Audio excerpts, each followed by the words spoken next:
Mire, me da mucho gusto anunciarle que a partir de ayer comenzaron a publicar mis participaciones en el periódico La Opinión de Los Ángeles, California, el pues segundo periódico más leído en el Valle de San Fernando, en Los Ángeles, en todos Los Ángeles, después del Los Angeles Times, y pues el periódico más cercano a la gente en toda la Unión Americana, totalmente en español. Me da mucho gusto comentarle a usted esto. A partir de ahora, bueno, pues además de Sin Censura, estaré colaborando con el periódico La Opinión, con mis columnas, y me gustaría muchísimo compartirle la primera columna que escribí para el periódico. Y bueno, es una columna que habla sobre el racismo, sobre pues esos personajes que no nos quieren en este país. Dice así: esos racistas que nos odian están muy equivocados. Muy por encimita tocaron los medios corporativos de Estados Unidos la marcha que varios sujetos encapuchados y uniformados encabezaron en Charleston, West Virginia, este fin de semana. Estos tipos, que se identifican como el Patriot Front, son catalogados por el Southern Poverty Law Center como un grupo de odio de nacionalistas blancos que derivó de otra banda de fascistas de nombre Vanguard America, pero con un supuesto mensaje de patriotismo gratuito, mucho más llamativo, histriónico, sumamente peligroso y aterrador para cualquiera que no sea caucásico como ellos. El Southern Poverty Law Center lo cita en su manifiesto flatulento. Eso es lo que dicen ellos, escuchen. Un africano, por ejemplo, pudo haber vivido, trabajado e incluso haber sido clasificado como ciudadano de los Estados Unidos por siglos, pero no es estadounidense, es, como prefiere ser etiquetado, un africano en Estados Unidos.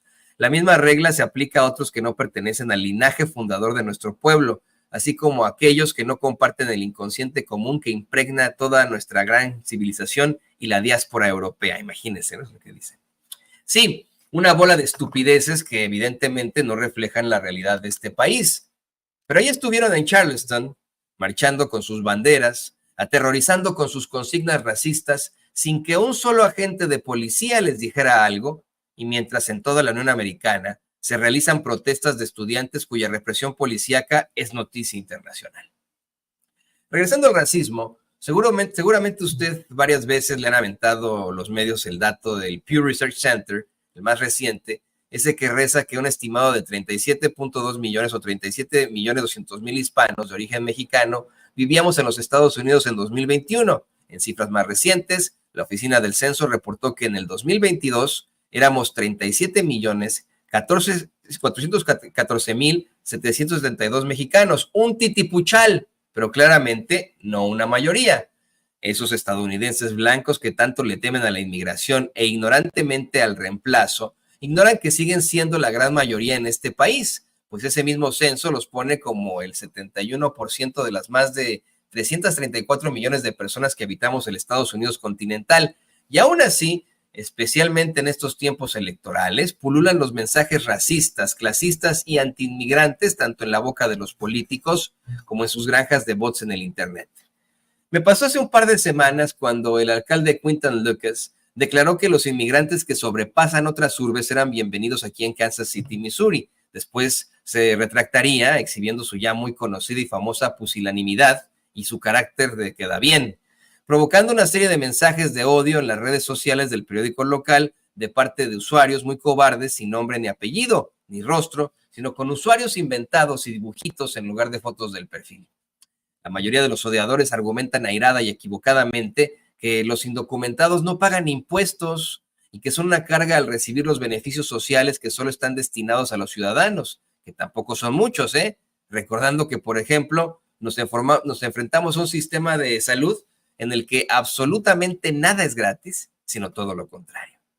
Al intentar explicarle a estos personajes el error en el que viven, no recibí más que insultos, pero es verdad que, independientemente del sistema E-Verify y de una serie de dependencias que tienen estructuras en contra del trabajo no autorizado, seamos ciudadanos, residentes permanentes, visados o indocumentados, todos y todas pagamos impuestos. El IRS se las arregla para que así sea. Por ejemplo, en el caso de las personas sin documentos, con el llamado número de identificación personal del contribuyente o ITIN, por sus siglas en inglés.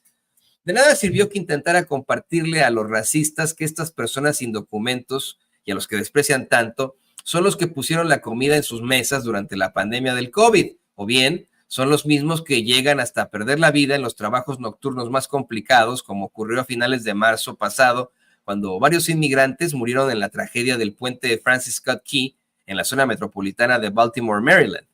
Pero ya no dieron réplica cuando cité a uno de los padres del muy controvertido neoliberalismo, el premio Nobel en Economía, Milton Friedman, quien en 1978 dejó boquiabiertos a los estudiantes de la Universidad de Chicago con su discurso ¿Qué es Estados Unidos?, del que rescato.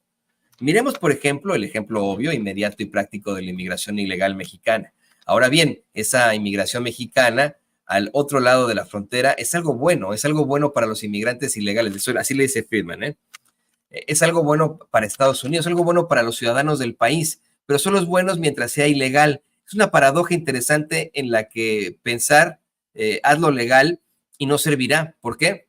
Porque mientras sea ilegal, las personas que entran no califican para recibir asistencia social, no califican para la seguridad social, no califican para la otra miriada de beneficios que derramamos de nuestro bolsillo izquierdo al bolsillo derecho.